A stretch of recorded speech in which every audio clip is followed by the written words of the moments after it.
श्री अजय भट्ट जी, रक्षा राज्य मंत्री, chief of defence staff general Anil Chauhan, air chief marshal V R Chaudhari, chief of air staff, Shri Girdhar Aramane, defence secretary and secretary defence production, Shri Anurag Vajpayee, additional secretary defence production, senior officials, online medium से जुड़े हमारे सभी साथीगण, leaders of industry, academia, young entrepreneurs and innovators, मेरे media के मित्रों, देवियों व सज्जनों, यहां पर मैं देख रहा हूं कि मेरे सामने आर्म्ड फोर्सेज ऑफिसर्स एक साथ बैठे हैं, सिविलियन ऑफिसर्स एक साथ बैठे हैं और हमारे यंग इनोवेटर्स ये सबसे पीछे बैठे हैं। ये ओल्ड फैशन है, ऐसा मैं मानता हूं। ये बैठने की व्यवस्था कन्वेंशन के अनुसार ठीक है, परंतु न्यू थिंकिंग, इनोवेशन और कोलैबोरेशन को प्रमोट करने वाली मैं समझता हूं जितनी स्मूथ होनी चाहिए उतनी स्मूथ नहीं है। सभी ग्रुप्स की नॉन हायरार्किकल मिक्सिंग और फ्री इंटरेक्शन से ही इनोवेशन की बात स्वाभाविक रूप से आगे बढ़ेगी। और न्यू इंडिया के लिए नए तौर तरीके से आप सभी मेरी बात से सहमत होंगे कि हम लोगों को मिलजुल कर ही काम करना होगा। और आज इस अवसर पर सर्वप्रथम मैं रक्षा मंत्रालय के डिपार्टमेंट ऑफ डिफेंस प्रोडक्शन को डेफ कनेक्ट 2024 जैसे महत्वपूर्ण कार्यक्रम के आयोजन के लिए बधाई देता हूं। और मुझे आप सब ने इस कार्यक्रम में आमंत्रित किया है, इसलिए मैं उसके लिए आप सबको मैं धन्यवाद देता हूं। और आप सभी dignitaries, young entrepreneurs, innovators, scientist और इंजीनियर्स के बीच आकर मुझे बेहद खुशी हो रही है। आज का यह कार्यक्रम मैं मानता हूं कि रक्षा क्षेत्र में आत्मनिर्भरता की दृष्टि से बेहद महत्वपूर्ण साबित होने वाला है, क्योंकि आज फ्यूचरिस्टिक एवं क्रिटिकल टेक्नोलॉजीज में हमारी क्षमता को और बढ़ाने के उद्देश्य से डीडीपी द्वारा अदिति स्कीम की शुरुआत हो रही है। साथियों, हमारी बातचीत के दौरान मैं इस स्कीम का जिक्र तो करूंगा ही, लेकिन उससे पहले मैं इस बात के ऊपर भी आप सभी से चर्चा करना चाहूंगा कि आखिर इस स्कीम की जरूरत क्यों पड़ी। रक्षा क्षेत्र में आत्मनिर्भरता की ओर हमारे बढ़ते कदम को सपोर्ट करने के लिए ऑलरेडी कई सारी सक्सेसफुल स्कीम्स हमारी सरकार ने चला रखी है। फिर आखिर अदिति स्कीम्स को किस उद्देश्य से लाया गया है, इसके ऊपर मैं आपसे कुछ चर्चा करना चाहूंगा। साथियों, हमारे प्रधानमंत्री मोदी जी के नेतृत्व में 2014 में जब हमारी सरकार आई तो हमने ये देखा कि भारत के डिफेंस इक्विपमेंट का एक बड़ा हिस्सा यह इंपोर्ट किया जाता है। यदि किसी देश की सुरक्षा से संबंधित साजो सामान का एक बड़ा हिस्सा इंपोर्ट हो तो क्रिटिकल सिचुएशंस में उस देश को कई सारी मुश्किलों का सामना करना पड़ सकता है। अतीत में भी ऐसा भारत के साथ हुआ है, यह हम सभी का अनुभव है। जब भारत किसी मुश्किल घड़ी में पड़ा है तो हथियारों के लिए आयात पर निर्भर रहने के कारण हमें मुसीबत का सामना भी करना पड़ा है।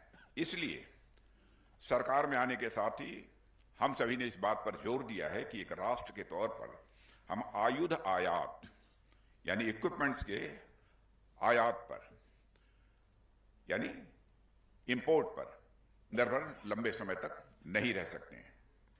और हमने इस ओर विचार किया कि भारत जैसा विशाल देश किसी भी इंपॉर्टेंट सेक्टर में इंपोर्ट पर एक्सक्लूसिवली डिपेंडेंट नहीं रह सकता है।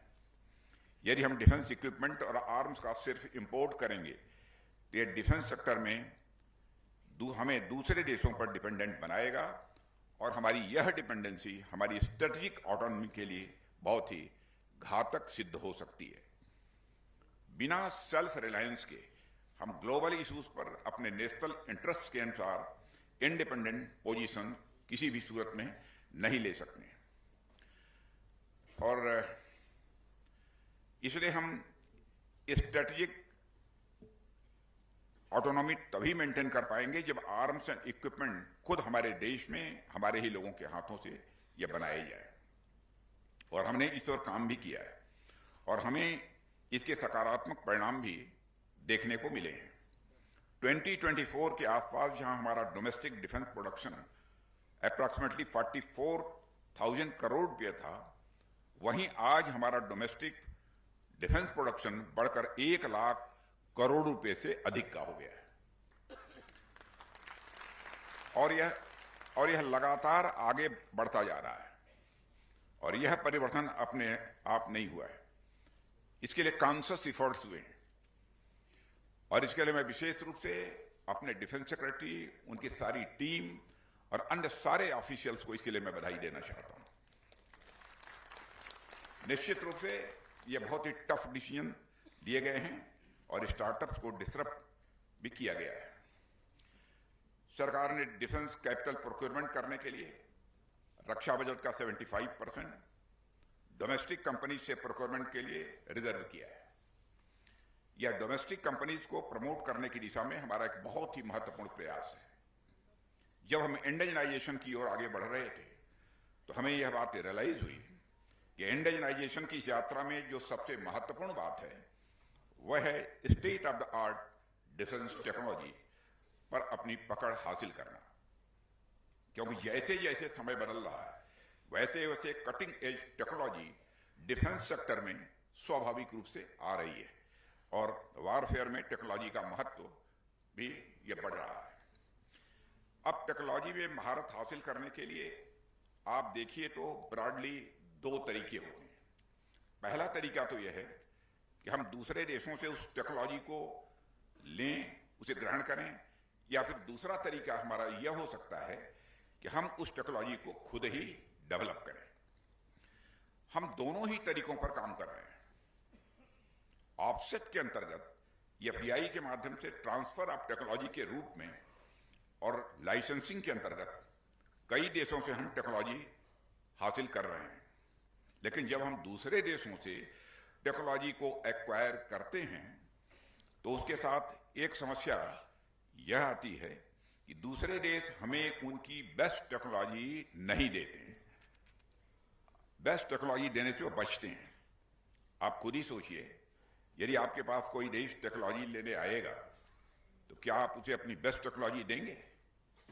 इसलिए दूसरे देशों से हासिल हुई टेक्नोलॉजी में हमें कभी भी लेटेस्ट एवं पोटेंट टेक्नोलॉजी नहीं मिलती है। दूसरे देशों से हासिल की हुई टेक्नोलॉजी हमारी लर्निंग से संबंधित नहीं होती है। वो हमारी लर्निंग से तभी जुड़ेगी जब हम उसे अपने देश में डेवलप करेंगे। यदि कोई व्यक्ति किताब पढ़ता है तो किताब पढ़कर उसे ज्ञान अवश्य हासिल होता है, लेकिन जिस व्यक्ति ने उस किताब को लिखा है उसका ज्ञान स्वाभाविक रूप से एक अलग श्रेणी का होता है, एक अलग कैटेगरी का होता है। इसलिए हमने सोचा कि हम क्यों ना ऐसा प्रयास करें कि रिक्विजिट टेक्नोलॉजीज को हम अपने ही देश में डेवलप करें। और जाहिर सी बात है कि इन प्रयासों में कई सारी चुनौतियां थीं और टेक्नोलॉजी के लिए हमें रिसर्च एंड डेवलपमेंट की जरूरत होती है। दुनिया के लगभग सभी देश रिसर्च एंड डेवलपमेंट पर फोकस करते हैं, लेकिन बहुत ही कम देश उसमें सफलता हासिल कर पाते हैं। Productive research and development ecosystem establish करने के लिए कई सारी कंडीशंस होती हैं जिन्हें फुलफिल करना यह अनिवार्य होता है।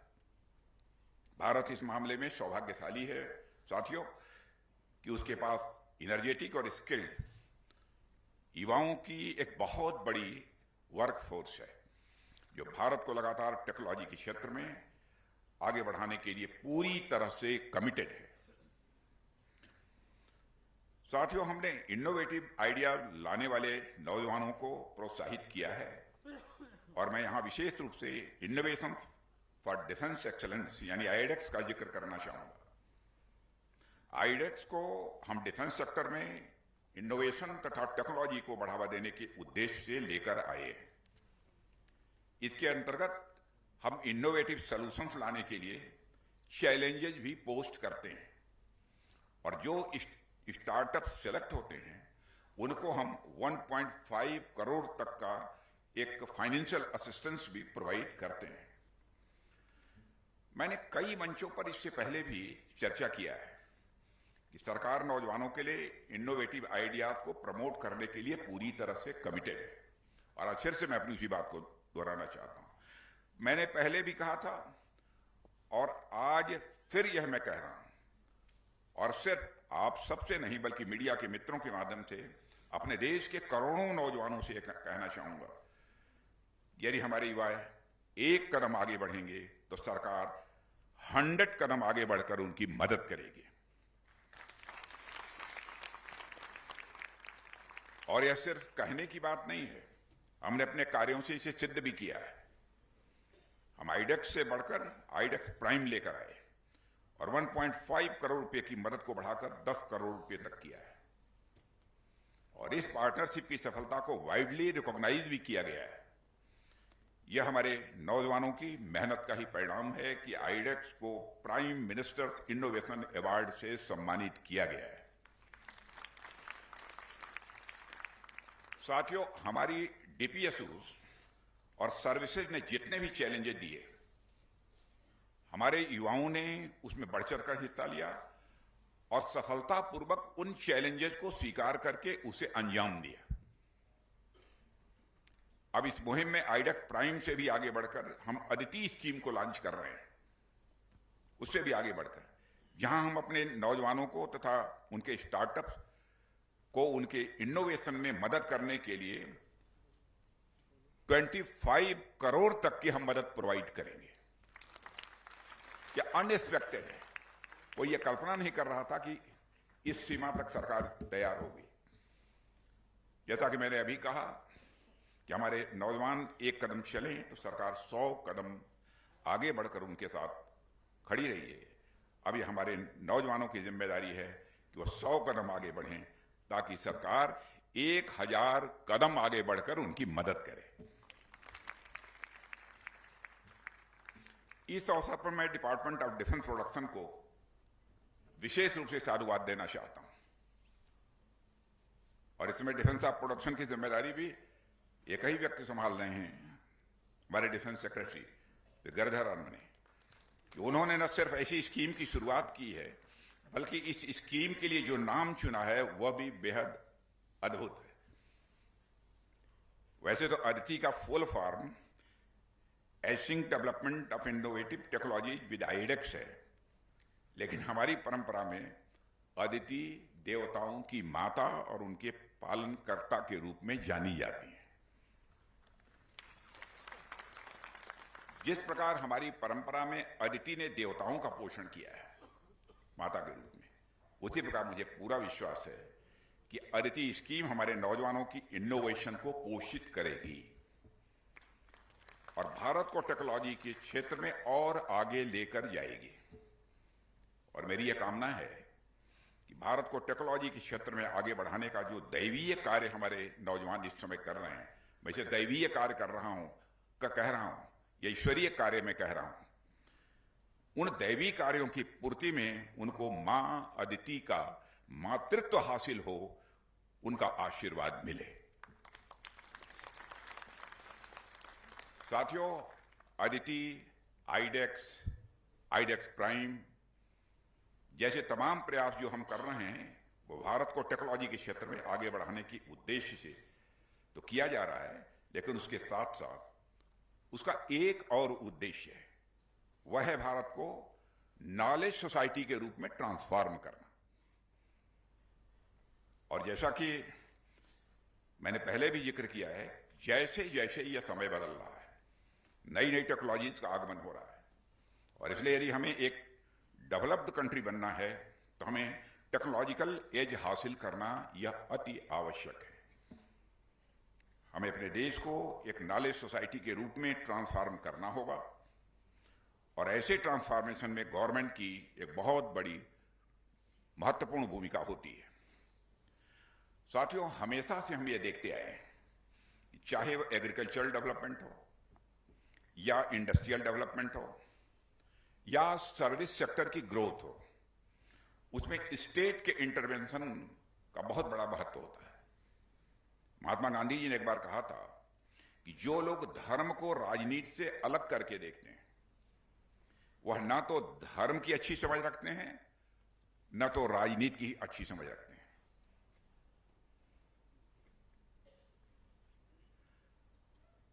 अब लंबा समय लगेगा नहीं तो मैं इसको और क्लैरिफाई कर सकता हूं। राजनीति, यह दो शब्दों को, मैं थोड़ा सा हट रहा हूं, यहां से डेविएट कर रहा हूं अपने को।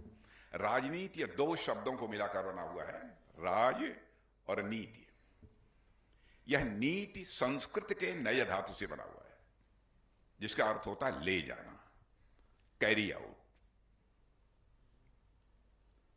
वह राज, वह पॉलिटिकल सिस्टम जो समाज को सन्मार्ग की ओर ले जाने का काम करे, वही राजनीति है। अब विडंबना है कि कुछ ऐसा रहा कि राजनीति शब्द पहले अपना अर्थ भी खो चुका था, अपना भाव भी खो चुका था, और जहां नीति है वहां धर्म है। ठीक यही बात गवर्नेंस और बिजनेस पर भी लागू होती है। जो लोग ये कहते हैं कि स्टेट को कॉमर्स या बिजनेस से दूर रहना चाहिए, वह ना तो गवर्नेंस की अच्छी समझ को समझते हैं और ना ही कॉमर्स या बिजनेस को। यह बात सही है कि बिजनेस, कॉमर्स या इकोनॉमी में जो प्राइवेट इनिशिएटिव्स है, जो प्रॉफिट मोटिव है, जो प्राइस सिग्नल्स हैं, तथा प्राइस सिग्नल्स के अनुसार फॉर्म लेवल पर जो रिसोर्स एलोकेशन किया जाता है, जो बिजनेस डिसीजंस लिए जाते हैं, वह प्राइवेट सेक्टर द्वारा ही लिए जाने चाहिए। यह निर्णय गवर्नमेंट के द्वारा नहीं लिए जाने चाहिए, तभी इकोनॉमी की प्रोडक्टिविटी या एफिशिएंसी बढ़ती है। लेकिन प्राइवेट सेक्टर को फ्लोरिश करने के लिए एक प्लेटफॉर्म चाहिए होता है। उस प्लेटफॉर्म को प्रोवाइड करने की कई सारी रिक्वायरमेंट्स भी होती हैं, जैसे law and order, healthy and skilled workforce, rule of law, research and development ecosystem. In requirements को समाज और सरकार मिलकर प्रोवाइड करते हैं, ताकि प्राइवेट सेक्टर आगे बढ़ सके और इकोनॉमी की प्रोडक्टिविटी और कैपेसिटी को बूस्ट कर सके। साथियों, जैसे आप ग्रीन रिवॉल्यूशन का आप उदाहरण देख लीजिए। हमारे यहां लगभग पूरा एग्रीकल्चर सेक्टर प्राइवेट सेक्टर पर बेस्ड है, जहां इंडिविजुअल फार्मर्स लैंड होल्डर्स हैं। लेकिन जब उन फार्मर्स के लिए हाई यील्डिंग सीड्स, इरिगेशन और फर्टिलाइजर आदि की व्यवस्था सरकार ने की, तब जाकर ग्रीन रिवॉल्यूशन यह सक्सेसफुल हो पाया। और वर्तमान समय में यदि आप मैन्युफैक्चरिंग सेक्टर को देखें, तो प्रोडक्शन लिंक्ड इंसेंटिव यानी पीएलआई के माध्यम से सरकार मैन्युफैक्चरिंग सेक्टर को लगातार मदद दे रही है, ताकि मैन्युफैक्चरिंग सेक्टर में एक मजबूती आए, मैन्युफैक्चरिंग सेक्टर को ताकत मिले। सर्विस सेक्टर में भी यदि आप देखें तो software, medical, tourism, financial sector आज में भारत आज यदि अग्रणी है, तो कई लोगों के अनुसार ऑफिस ऑफ द वर्ल्ड बनकर उभर रहा है। तो वह इसलिए हो रहा है क्योंकि सरकार ने एक एजुकेटेड वर्कफोर्स तैयार करने के लिए universities, medical and engineering college, AIIMS, IIMs, IITs massive public investment किया है। साथियों, भारत में सरकार तथा बिजनेस एंड कॉमर्स के बीच यह सामंजस्य कोई नया नहीं है, यह बहुत ही पुराने समय से यह हो रहा है। आचार्य कौटिल्य का नाम आप सब लोगों ने सुना होगा। आचार्य कौटिल्य द्वारा जो लिखित अर्थशास्त्र में यह वर्णित है कि शासक का यह कर्तव्य होता है कि किसान को कृषि क्षेत्र में आगे बढ़ने के लिए, शिल्पकार को शिल्प क्षेत्र में आगे बढ़ाने के लिए यदि मॉनेटरी सपोर्ट की आवश्यकता होती है, तो वह उन्हें सपोर्ट प्रोवाइड करे। माननीय प्रधानमंत्री जी के नेतृत्व में हमारी सरकार अपने नौजवानों को, हमारे स्टार्टअप्स को और उनके इनोवेटिव आइडियाज में सपोर्ट करने के लिए वह सारे कार्य कर रही है हमारी सरकार, जो कि आवश्यक है।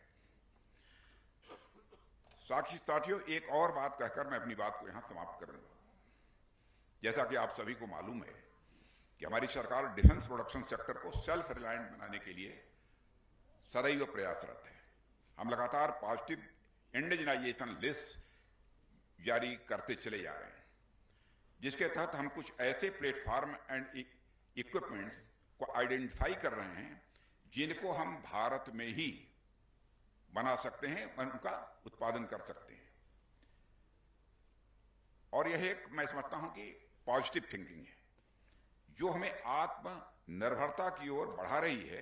लेकिन मैं डिपार्टमेंट ऑफ डिफेंस प्रोडक्शन से यह भी कहूंगा कि हमने ऑलरेडी पॉजिटिव इंडिजिनाइजेशन लिस्ट के अंतर्गत कई सारे इक्विपमेंट को अब चिन्हित कर दिया है।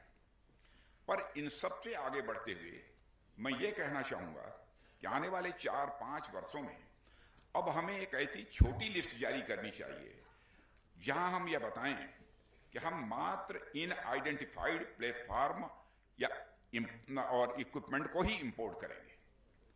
अब इस प्रकार की लिस्ट जारी करने की जरूरत है कि हम जो बताए कि मात्र इन जो आइडेंटिफाइड यानी चिन्हित हमारे प्लेटफॉर्म हैं या इक्विपमेंट, हम इन्हें ही इंपोर्ट करेंगे।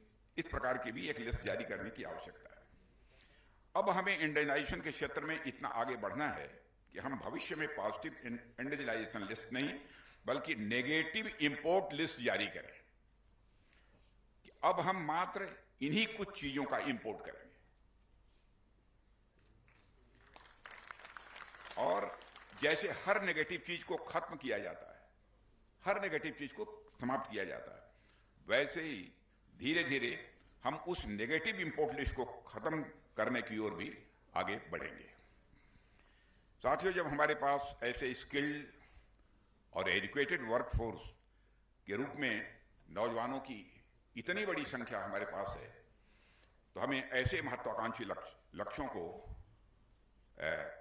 स्वीकार करने से अथवा उनको हासिल करने में रंच मात्र भी संकोच नहीं करना चाहिए, उससे कतराना नहीं चाहिए। मेरा ऐसा मानना है। हमारे युवा भारत को रक्षा क्षेत्र में आत्मनिर्भर सेल्फ रिलायंट बनाने के लिए पूरी तरह से सशक्त हैं, मजबूत हैं और सरकार उनके साथ कदम से कदम मिलाकर आगे चल रही है। चलेंगे नहीं, आश्वासन नहीं, चल रही है इसमें। इसलिए मुझे इस बात का पूरा विश्वास है कि भविष्य में जल्द ही हमारा यह भारत रक्षा क्षेत्र में आत्मनिर्भरता के सेल्फ रिलायंस के लक्ष्य को प्राप्त करके ही रहेगा, ऐसा मेरा पक्का विश्वास है। मैं आज यहां पर जिनको फैसिलिटेट किया गया है उन सभी को, सभी आइडेक्स विनर्स को अपनी ओर से तहे दिल में हार्दिक बधाई देता हूं और भविष्य में भी इसी तरह की सफलताएं की शुभकामनाएं देता हूं। और जितने यह विनर्स थे, आइडेक्स विनर्स थे, सब आयु में मुझे छोटे हैं, लेकिन भारत की परंपरा से मैं सभी को बड़ा होने के नाते आशीर्वाद भी देता हूं। और इसी विश्वास के साथ मैं अपना निवेदन समाप्त करता हूं कि हम सभी मिलजुल कर इस राष्ट्र को शिखर तक ले जाने के लिए काम सदैव करते रहें। इन्हीं शुभकामनाओं के साथ अपना निवेदन समाप्त।